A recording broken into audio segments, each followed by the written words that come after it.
Hello दोस्तों, नमस्कार। स्वागत है आपका आपके अपने YouTube channel Gurukul academy Chhatarpur में। तो हम जैसा कि क्लास 10th की मैथ को सॉल्व कर रहे थे, जिसमें अपन ने क्वेश्चन नंबर 1, 2 को सॉल्व कर लिया था। आज हमारा क्वेश्चन नंबर 3 है। क्वेश्चन नंबर 3 का क्वेश्चन नंबर पहला, उसमें 3 क्वेश्चन है, जिसमें इसमें आज अपन एक क्वेश्चन को आज देखेंगे, इसके बाद अपन इसके क्वेश्चन नंबर 2 और 3 को देखेंगे। तो आइए देखते हैं। सिद्ध कीजिए कि निम्नलिखित संख्याएं अपरिमेय संख्याएं, मतलब 1/√2। हमें यह सिद्ध करना है कि 1/√2 जो है वो अपरिमेय संख्या है।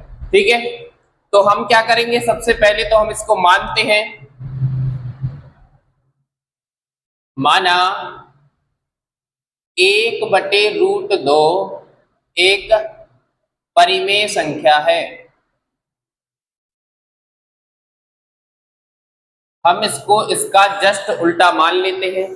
ठीक है, इसके बाद 1/√2 जो है इसको हम बराबर रखेंगे किसके, परिमेय संख्या के, यानी p/q के। तो जब p/q के रूप में लिखते हैं तो अब परिमेय संख्या की कुछ कंडीशन होती है कि जो p और q होता है हमारा, p और q दोनों क्या है, पूर्णांक है। जहां q का मान कभी भी 0 नहीं होगा, जहां q कभी भी 0 नहीं होगा। ठीक है, इसके बाद इधर हम थोड़ी सा और लिख सकते हैं कि p तथा q क्या है, सह अभाज्य संख्याएं हैं। सह अभाज्य संख्याएं हैं। तो इतना आपको लिखना ही लिखना है। अब सह अभाज्य संख्याएं हैं तो इनका HCF क्या होगा, 1 होगा। और अगर सह अभाज्य संख्याएं नहीं है तो उनका HCF 1 नहीं होगा। तो जो इसका HCF होगा भैया वो 1 होना चाहिए। अगर 1 होता है तो हमारा ये कंडीशन सही होगी, और नहीं होगा तो नहीं होगी। ठीक है, अब इसके बाद हम इसको आगे सॉल्व करेंगे।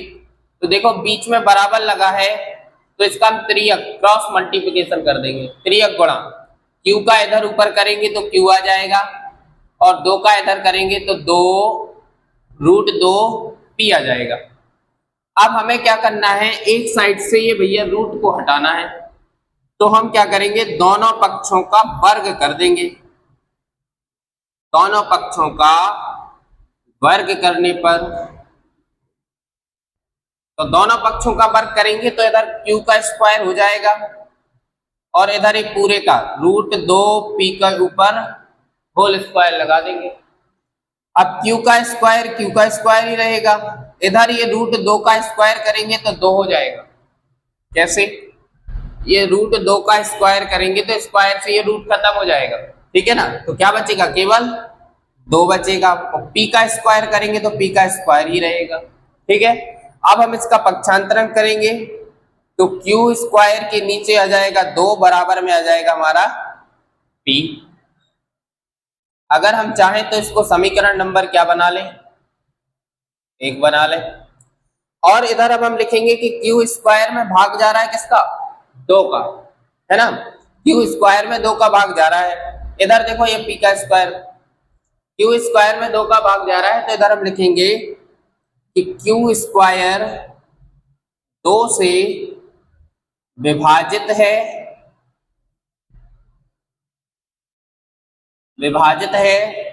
तो q भी 2 से विभाजित होगा।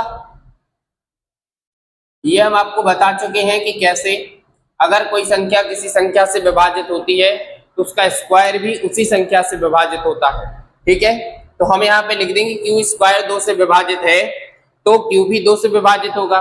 ठीक है, यहाँ तक कोई दिक्कत समझ में आ गया। ठीक है, तो इसके बाद हम आगे देखेंगे। अब हमें क्या करना है, अगर q स्क्वायर को 2 से विभाजित करवाया है तो इस p को भी 2 से विभाजित करवाना है। तो जो q है इसकी जगह पे हम कुछ मान लेंगे। हम इधर पे क्या करेंगे, माना q बराबर 2 के। ठीक है, आपने अगर इसको q बराबर 2 के माना है तो q की जगह पे हम क्या लिख देंगे, 2 के लिख देंगे। ठीक है, तो हमारा जो समीकरण 1 है, q का मान समीकरण 1 में रखने पर, q का मान समीकरण 1 में रखने पर, तो हमारा समीकरण एक है Q square upon 2 equal P square.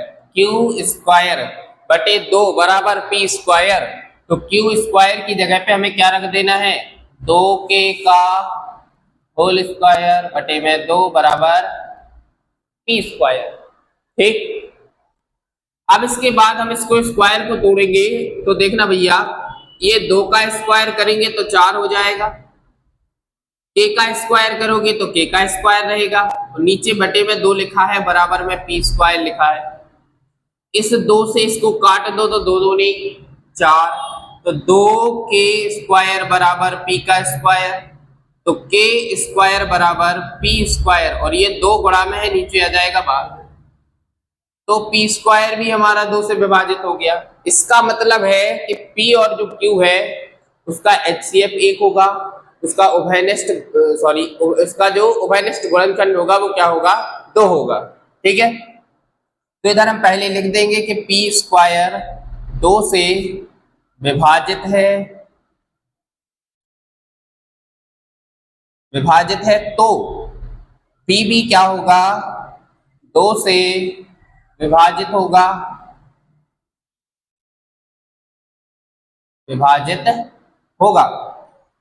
लेकिन भाई साहब अब P और Q दोनों विभाजित हो गए, तो हमें यहाँ से इतना करने से हमें क्या निष्कर्ष मिलता है, हमें निष्कर्ष मिलता है कि P तथा Q का उभयनिष्ठ गुणनखंड 2 है, परंतु हम जानते हैं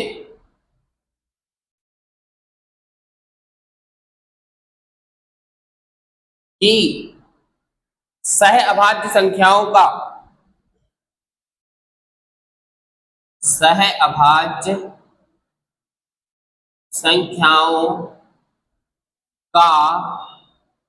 उभयनिष्ठ गुणनखंड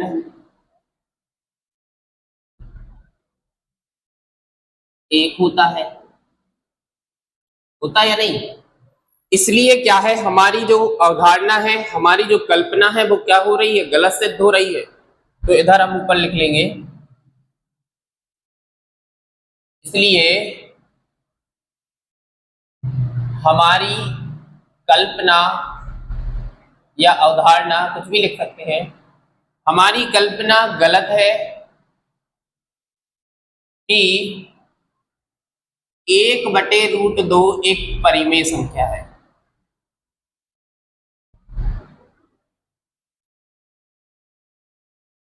अब भैया ये गलत सिद्ध हो गया है, अब गलत सिद्ध हो गया है तो हमने जो सिद्ध करना था वही आ गया। अतः 1/√2 एक अपरिमेय संख्या है, और यही हमें क्या करना था, प्रूव करना था। ठीक है, तो इसका आप बढ़िया स्क्रीनशॉट लीजिए, और जितना ज़्यादा हो सके आप सवालों को लगाइए, उनकी प्रैक्टिस करिए, ताकि क्या है, देखो अगर हम लगाएंगे नहीं तो क्या होता है, वो चीज़ें दिमाग से निकल जाती हैं और भूल जाते हैं। ठीक है, तो आज का हमारा ये क्वेश्चन था, इसका आप स्क्रीनशॉट ले लीजिए, और मिलते हैं अपन नेक्स्ट क्लास में। आज के लिए इतना ही। स्वस्थ रहिए, मस्त रहिए, मुस्कुराते रहिए, बिंदास पढ़ाई कीजिए। धन्यवाद।